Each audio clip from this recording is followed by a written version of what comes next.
I have a $1 bill here. Did you know that in 1913, almost 100 years ago, half of this could buy you an entire meal, a good meal. Steak, potatoes, bread, the works.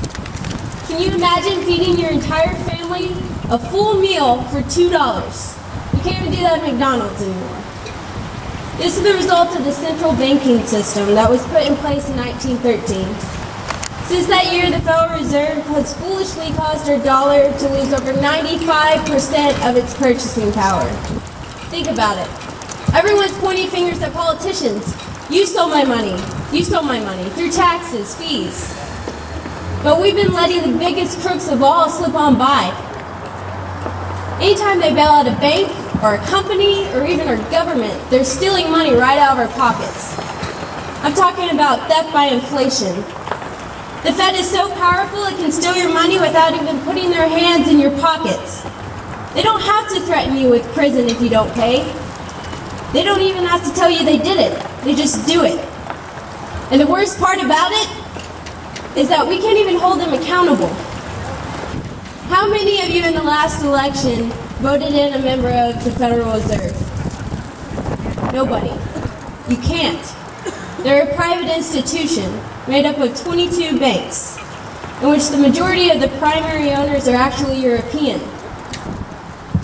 Out of the 8 primary owners, 4 of them are from New York, 1's from London, 1 from Paris, 1 from Germany, and 1 from Italy.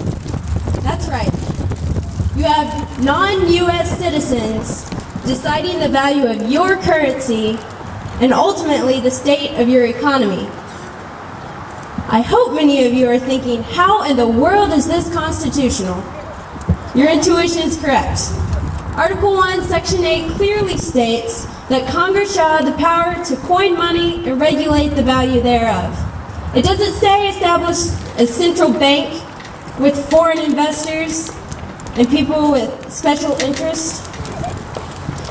But now we're stuck in a state of fiscal irresponsibility from the individual level to the highest levels of government.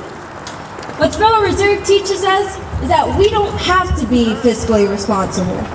With low interest rates, individuals can invest in things they've never been able to invest in things before. For businesses, don't worry. If you're a bad businessman, we'll just bail you out and hope you do better next time.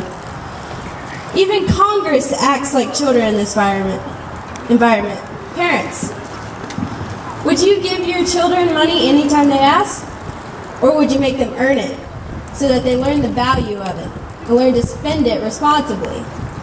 How can we expect Congress to value our money and spend it responsibly